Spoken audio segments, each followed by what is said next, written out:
محترم احبہ، غفلت کے باعث رمضان المبارک میں بھی گناہوں سے نہ بچنے والوں کے لیے لیلۃ القدر ایک امید کی کرن ہے۔ اللہ جل وعلا کی جانب سے آئے ہوئے اس خوبصورت مہمان کو ناراض کرنے والے اگر لیلۃ القدر کے دامن میں چھپ کر اس رات آنسو بہا کر رو رو کر اللہ جل وعلا سے اپنی بداعمالیوں کی معافی مانگتے رہیں اور پختہ توبہ کر لیں، تو اس رات کے دامن سے پھوٹتی ضیاؤں کی برکت سے اللہ جل وعلا ہمارے تاریک سینوں کو بھی روشن کر دے گا اور رمضان المبارک بھی ہم سے راضی ہو جائے گا۔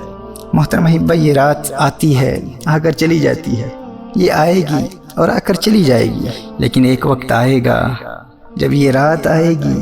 پر ہم نہ ہوں گے۔ آج دنیا میں کتنے اہل ایمان اس رات کے آنے سے قبل ہی موت کے آغوش میں جا پہنچے۔ شکر ادا کرو اللہ کا کہ اللہ نے تمہیں اس رات تک زندہ رکھا۔ سنن ابن ماجہ کی حدیث نبی کریم صلی اللہ علیہ وآلہ وسلم نے ارشاد فرمایا، جو شخص اس رات سے محروم رہ گیا گویا کہ تمام کی تمام بھلائی سے محروم رہ گیا، اور اس کی خیر سے محروم نہیں مگر وہ شخص جو حقیقتاً محروم ہے۔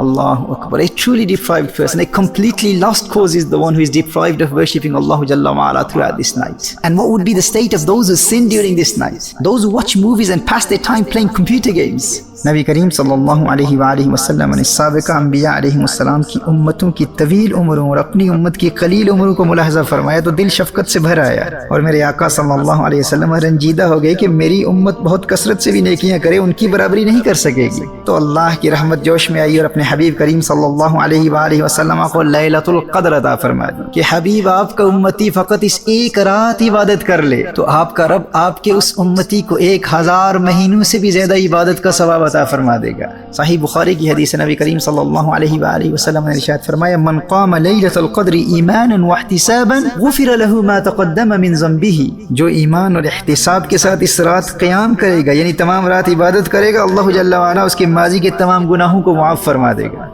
امام قرطبی علیہ رحمہ نے سیدنا کعب الاحبار رضی اللہ تعالی عنہ کے حوالے سے سورۃ القدر کا ایک شان نزول یہ بھی بیان کیا ہے کہ بنی اسرائیل کے ایک بادشاہ کے 1000 شہزادے تھے، وہ اپنے ہر شہزادے کو اپنے مال کے ساتھ لشکر کے لیے تیار کرتا اور جہاد کے لیے بھیجتا۔ وہ شہزادہ 1 مہینہ جہاد کرتا پھر شہید ہو جاتا۔ یوں 1000 مہینوں تک وہ بادشاہ اپنے ایک ایک شہزادے کو جہاد پر بھیجتا رہا، اور اس دوران خود وہ بادشاہ رات کو قیام کرتا اور دن بھر روزہ رکھتا۔ جب 1000 مہینوں میں 1000 بیٹے شہید ہو گئے تو وہ بادشاہ خود جہاد پر گیا اور خود بھی شہید ہو گیا۔ لوگوں نے کہا کہ بنی اسرائیل کے اس بادشاہ کا مرتبہ کوئی نہیں پا سکتا، تو اللہ جل وعلا نے یہ آیہ مبارکہ نازل فرمائی، لیلۃ القدر خیر من 1000 شہر، محبوب کی امت کو یہ ایک رات دی گئی ہے جو 1000 مہینوں سے بہتر ہے۔ اس رات کے جھرمٹ میں اللہ جل وعلا کی بے پناہ رحمتوں کے نزول کے دوران اللہ کی عبادت کرتے رہو، آنسو بہاتے رہو، رو رو کہ اللہ جل وعلا سے معافی مانگتے رہو۔ اس منبع برکات رات کی عبادت کی برکت سے تمہیں 1000 مہینوں سے بھی زیادہ عبادت کا ثواب ملے گا، اور اس رات سے حاصل کیا گیا نور تمہاری دنیا کو بھی روشن کر دے گا اور قبر میں بھی چراغاں کر دے گا۔ لیکن دوستو یاد رکھنا، 4 لوگوں کی مغفرت اس رات کی عبادت کے باوجود بھی نہیں ہوتی۔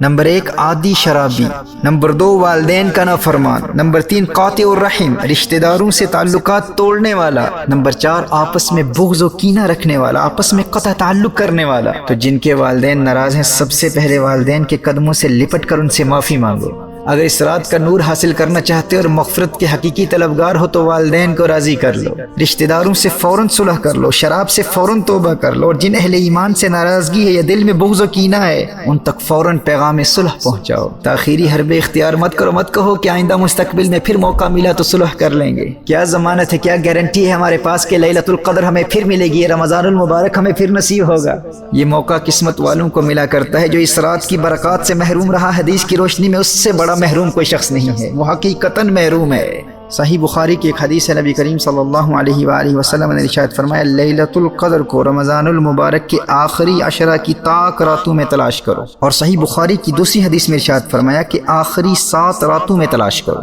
اب اس رات کے تعین کے حوالے سے اگرچہ علماء مفسرین و محدثین کا اختلاف ہے، لیکن سیدنا عبداللہ ابن عمر رضی اللہ تعالی عنہما، سیدنا ابی بن کعب رضی اللہ تعالی عنہ، سیدنا الشیخ عبد القادر جیلانی رحمہ اللہ اور سیدنا بایزید بسطامی رحمہ اللہ جیسے اکابرین کی یہی رائے ہے کہ لیلۃ القدر 27ویں شب کو ہی ہے۔ تو اس رات کے معمولات، عبادات و وظائف کے حوالے سے یاد رکھیے کہ جن کے ذمہ قضا نمازیں نہیں ہیں وہ اخلاص نیت کے ساتھ مکمل یکسوئی سے کثرت سے نوافل پڑھیں۔ اگر ممکن ہو تو سورہ فاتحہ کے بعد 1 مرتبہ سورۃ القدر اور 3 مرتبہ سورہ اخلاص پڑھیں، اور ہر 2 رکعتوں کے بعد مکمل یکسوئی اور انہماک قلب کے ساتھ نبی کریم صلی اللہ علیہ وسلم کی بارگاہ میں درود و سلام کے گجرے نچھاور کریں۔ اور ان چھوٹی راتوں کی وجہ سے اگر صلاۃ التسبیح نہ پڑھ سکیں تو کم از کم 2 نفل صلاۃ التوبہ ضرور پڑھیں، 2 نفل شکرانے کے پڑھیں، اور 2 نفل حفظ الایمان، پروٹیکشن آف ایمان کے لیے ضرور پڑھیں۔ اور جن کے ذمہ قضا نمازیں ہیں تو پہلے ان قضا کی گئی نمازوں سے توبہ بھی کریں، اور نوافل کے بجائے کم از کم قضا عمری کا آغاز اس رات ضرور کر لیں، اور قرآن کریم کی تلاوت کریں، کیونکہ اسی رات قرآن کریم لوح محفوظ سے آسمان دنیا پر نازل ہوا تھا، اور پھر بتدریج 23 سال کی مدت میں نبی کریم صلی اللہ علیہ وآلہ وسلم پر نازل ہوا۔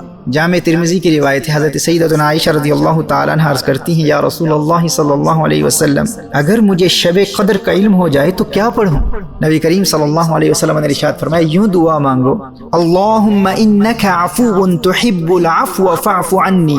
اے اللہ تو معاف کرنے والا ہے اور معاف کرنے کو پسند کرتا ہے، لہٰذا مجھے بھی معاف فرما دے۔ یہ شب قدر کا خاص وظیفہ، اسے کثرت سے پڑھیں، اللہم انک عفو تحب العفو فاعف عنی۔ اور اگر دنیا و آخرت کی ہر بلا اور ہر مصیبت سے نجات چاہتے ہیں اور ہر دشمن سے حفاظت چاہتے ہیں تو سنو، مولا علی کرم اللہ وجہہ الکریم ارشاد فرماتے ہیں، جو لیلۃ القدر میں سورۃ القدر 7 مرتبہ پڑھ لیتا ہے تو اللہ جل وعلا اسے ہر بلا سے محفوظ فرماتا ہے، اور 70,000 فرشتے اس کے لیے جنت کی دعا کرتے ہیں۔ تو گناہوں سے توبہ کے ساتھ ساتھ 7 مرتبہ سورۃ القدر اس رات ضرور پڑھیے گا۔